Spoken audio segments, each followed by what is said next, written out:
Bartender, I want you to pour me a nice tall glass of leftist beers, and I want you to open a tab and make sure it's a fresh keg because my friends and I are planning to drink all freaking night long. Read that scoreboard and weep, lefties. Read it and weep, fake news performance artists. Read it and weep, celebrity Twitter. Oh, I'm sorry. Do you guys need help reading what's on the scoreboard since you can't see through your red, squinty, swollen, tear-drenched eyes? Okay, let me give you a hand with that. It says Kyle Rittenhouse 5, Forces of Evil 0. The good guys hung a crooked number. The bad guys, they didn't plate a single run, score a single goal, or get the ball into the end zone. Choose the sporting metaphor that you prefer. For those keeping score at home, let's recap how this one went. Count 1, not guilty. Count 2, not guilty. Count 3, not guilty. Count 4, not guilty. Count 5, not guilty. Clean acquittal, right down the line. No ifs, no ands, no buts, no mistrials.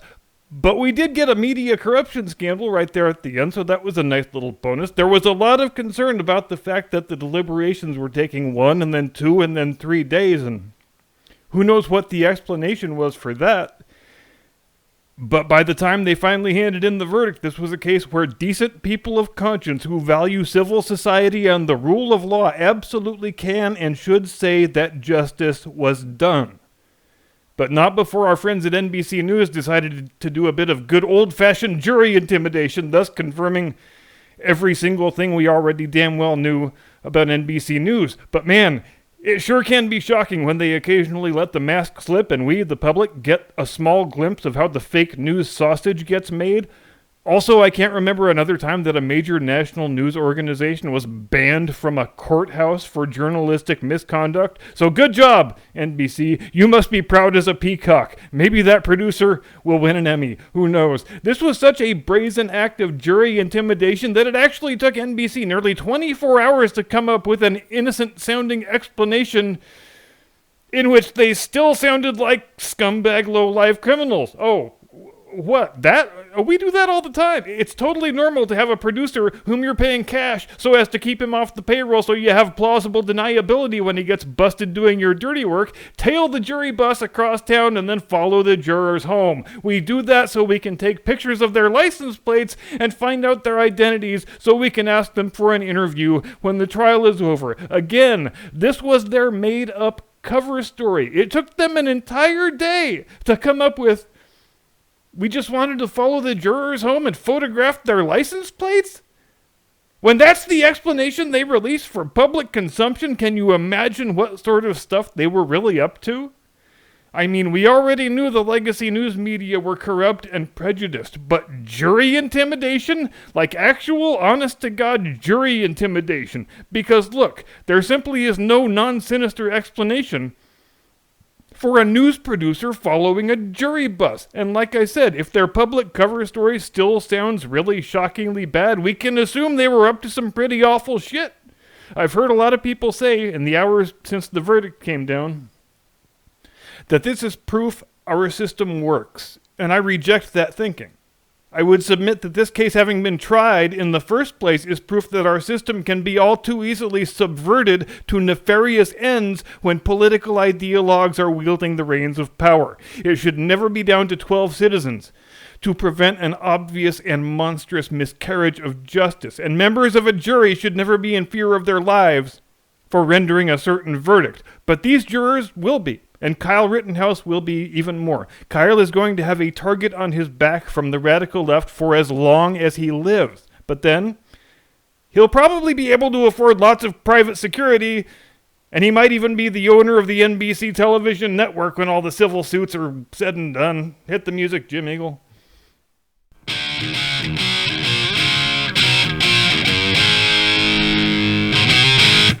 From high atop the battlements of Castle Curmudgeon, where German lives matter more than Dutch lives, but less than Belgian lives, although everybody agrees they still hate the French.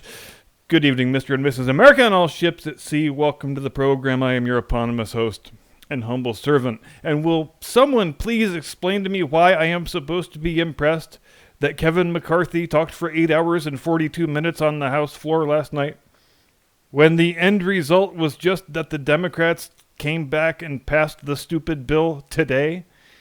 I opened up Breitbart this morning, and you would have thought that Jesus Christ himself had just got done water skiing without a boat. There's like 4 or 5 articles praising McCarthy's stamina and his moral courage and his rugged good looks and his firm, hearty handshake and his taste in cars. It was freaking ridiculous. But at the same time, what a wonderful microcosm of everything that is wrong with the GOP. And I especially liked the visual.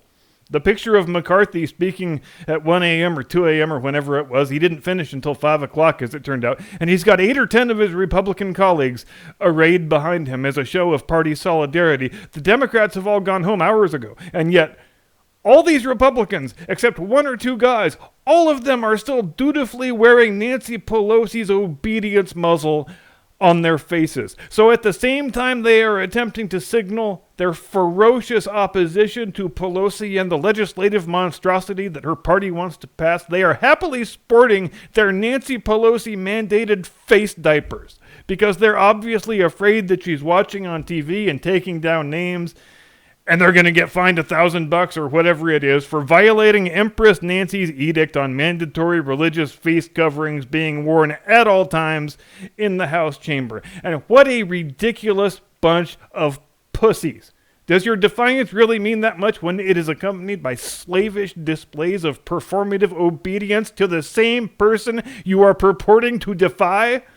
Now talk about shooting yourself in the dick, or actually, that probably rises to the level of shooting your dick clean off. Call it an Old West-style gender reassignment surgery, courtesy of Dr. Colt and his hot lead scalpel. So McCarthy bloviates all night, and he said some good stuff, don't get me wrong. He spent a lot of time reading the actual contents of the bill, which the Democrats hated. It really pissed them off a lot. They tried to shout him down before they eventually gave up and went home, because the Democrats don't like public discussion of the contents of their multi-trillion-dollar boondoggle pork barrel spending bills with the wildly misleading titles. They hate it. They hate it passionately. They hate it even more than they hate seeing a guy get acquitted for the murder of a 5-time serial pederast child rapist. The desire to spend all your money without having to discuss what they're actually spending it on is the whole reason why they like to pack all their indefensible pork projects into a single giant behemoth tentacle monster of a spending bill. There's a reason why Nancy Pelosi's most famous quote ever is, "We have to pass the bill to see what's in the bill." But what I don't understand is her all-consuming desire to pass this version of this bill right now, because this version of this bill absolutely is not going to get passed in the Senate. It is chock full of things that Manchin and Sinema have both said they will not vote for. And in terms of the amount of government spending that rests upon their shoulders, those 2 Democrat senators are possibly the 2 most powerful people in the history of the country at this moment. But unfortunately for Biden and Pelosi and the hard socialist left, Manchin and Sinema also would like to continue being senators.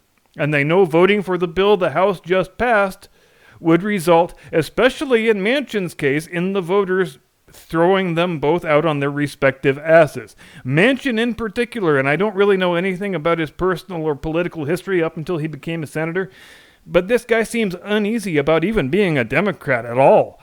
I recall an interview recently where he bristled at being called a liberal. He went into a whole mini rant about how he's not a liberal and never has been one, and how if the people of West Virginia want a liberal in the Senate, they should damn well vote for one. And Manchin hasn't been subjected, of course, to the same disgusting level of harassment and intimidation that Sinema has, being followed into restrooms, hounded on airplanes, screamed at in airport terminals, and so on. And have you noticed a theme with our friends on the activist radical left? How if someone doesn't do as they want, they go straight into harassment and intimidation mode? Hey guys, It seems like there's a chance this jury is going to acquit the guy who killed that German pederast serial child rapist we like so much. So I think we better make it really clear that we know who they are and where they live, and we will cause them grievous harm if they do not deliver the verdict we want. And then, if our intimidation works and they convict an innocent man out of a desire not to be killed, we can all go on Twitter and non-ironically claim that justice has been done. Because the definition of justice is when bad things happen to people I don't like. Or how about, hey guys, these two Democrat senators, they're refusing to vote for this really awesome bill that will fix systemic injustice, cure poverty, create 217 bazillion new good-paying jobs. It'll fix inflation, it won't add 1 penny to the deficit, and it will defeat the sun monster, thus saving the entire planet and everyone on it. How can these two senators be so obtuse? Maybe if we send someone to scream vicious, hateful abuse at them each time they set foot in public, they might see the error of their ways and then do the thing that we want them to do. And it's a strange way to act, relying on harassment and intimidation when your side is the morally ascendant side, when your side has all the facts and the data and the science and the morality on it, when the people on your side are the best and the smartest and the most tolerant. It's almost like you could just let the facts speak for themselves and not have to rely on the twin cudgels of harassment and intimidation. It's almost like you shouldn't need to take the brute force approach to capture and co-opt every public sector, every cultural institution, every organ of government, every social media platform, every university campus, every school board to serve your political ends and to forcibly crush all those who are foolhardy enough to oppose you. It's almost like if all the facts and all the answers to the moral and ethical questions really did line up so squarely and inarguably on your side, you wouldn't need to spend so much of your time and so many of your energies trying to silence and delegitimize those whom you perceive to be your enemies, because ideas that are correct, facts that are true, arguments that are right, they can withstand scrutiny. They can withstand rigorous, spirited scrutiny in a free and open and equitable marketplace of ideas. Uh-oh, I shouldn't have said equitable. There's nothing a woke leftist hates more than having his own favorite pet words hurled back in his smug little face. But it would seem by all appearances that Pelosi has just whipped her caucus into voting to pass a bill that is unlikely to be signed into law in its current form, but which can be hung like an albatross around the neck of every incumbent Democrat House member next November in an election that was already going to be a fairly serious bloodbath for their side. So maybe there is some truth to the rumors that Nancy Pelosi, a retirement announcement by her, is imminent in the near future, because for all the talk we always hear about what a highly skilled parliamentarian tactician she is, what she's done here is pretty head-scratchingly dumb. So when McCarthy spent the whole night, almost till the break of day, reading out some of the more absurd contents of the bill, perhaps he was doing it for the benefit of next year's Republican candidates who are attempting to take out a Democrat incumbent, because every single Democrat in the House is now on the record as having voted for a bill that has some of the most ridiculous, most indefensible crap in it that any bill has ever had. And I suspect it will be the sections about illegal alien amnesty that cause the most damage to the Democrats next fall. For in addition to being the mother of all boondoggle pork barrel spendoramas in world history, this thing is also, to all intents and purposes, when you add up the sum of its various parts, it's a blanket amnesty and free citizenship for every single person who's currently present in the United States in contravention of our laws. You may recall some of the riders that Republican members attempted to have inserted into the language of the bill when it was still in committee. And speaking of Republicans spending all their time treating the symptom instead of the disease, this is a pretty good example of that, where they kept proposing things like, okay, how about automatic deportation for murderers? And the Democrats said, nope, voted it down. How about automatic deportation for rapists? Nope, voted down. How about automatic deportation for child molesters? Nope, voted down. How about automatic deportation for armed robbers and carjackers? Nope, not a chance, voted down. How about automatic deportation for drunk drivers. Nope. Why are you such a filthy racist? Voted down. How about automatic deportation for, say, 3 DUIs? Nope. You monstrous xenophobic bastard. Voted down. How about automatic deportation for 6 DUIs? Nope. You dirty white supremacist asshat. Voted down. How about automatic deportation for 10 DUIs? Nope. How do you live with yourself, you rapacious bigot? Voted down. Okay. How about automatic deportation if you kill a family of 6 church missionaries in a drunk driving accident while molesting a child while negligently discharging a stolen AR-15? Well, that depends. Are the church missionaries white? Yes, they're white. Nope. Voted down! And I hope you've learned a lesson, you racist sack of shit. But that's actually pretty close to how this thing all went down. Chairman Jerry Nadler and the Democrats flatly refused to insert anything into the body of the legislation that would cause any illegal alien to be removed from the country under any circumstances, no matter how violent or depraved their criminal offenses, which is a really great look when you're the party that fancies itself entitled to permanently occupy the moral high ground, when you sacrifice the lives of innocent Americans and the innocence of countless children on the altar of your desire to import huge numbers of obedient future Democrat voters. Back to what we were just talking about a couple minutes ago. This also signifies, I think, a strong belief on their part that their ideas and their proposed policies cannot stand on their own merit, because you shouldn't have to bribe foreigners in order to win elections. If you're the better party, if your leadership will be better for the average American than the leadership of the other guys, then you should be comfortable making that case to the existing population of the country.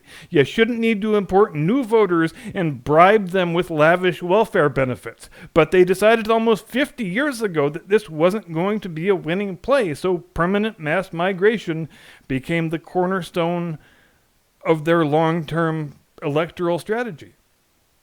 But there's been a hell of a big shift in recent years, because let's be honest, the Democrats have never been all that interested in securing the border, except Bill Clinton when he was running for re-election. But even still, they tried up until recently to at least make a show of being interested in border enforcement, while doing the bulk of their voter importation by way of the lawful immigration system. But now, today, in the Let's Go Brandon era, it seems for all practical purposes that our lawful immigration system has simply ceased to exist, replaced and supplanted by this new model where you just present yourself at the border and wait for a friendly representative from the Department of Hospitable Settlement to help you with your luggage and show you up to your penthouse. The current president said it right out loud during the campaign. I want everybody to surge to the border. Nobody in this administration will even use the words illegal or unlawful to describe foreign nationals who ingress our territory in contravention of our laws. They are simply referred to as immigrants. No qualifier, which sends a lovely message out to the rest of the world, especially the people who were planning to try and emigrate to this country legally by way of the lawful immigration system. If the current administration is going out of its way to imply that there's a moral equivalence between lawful immigrants and illegal aliens, who in their right mind would continue availing themselves of the lawful immigration system when there is no longer any benefit to using it?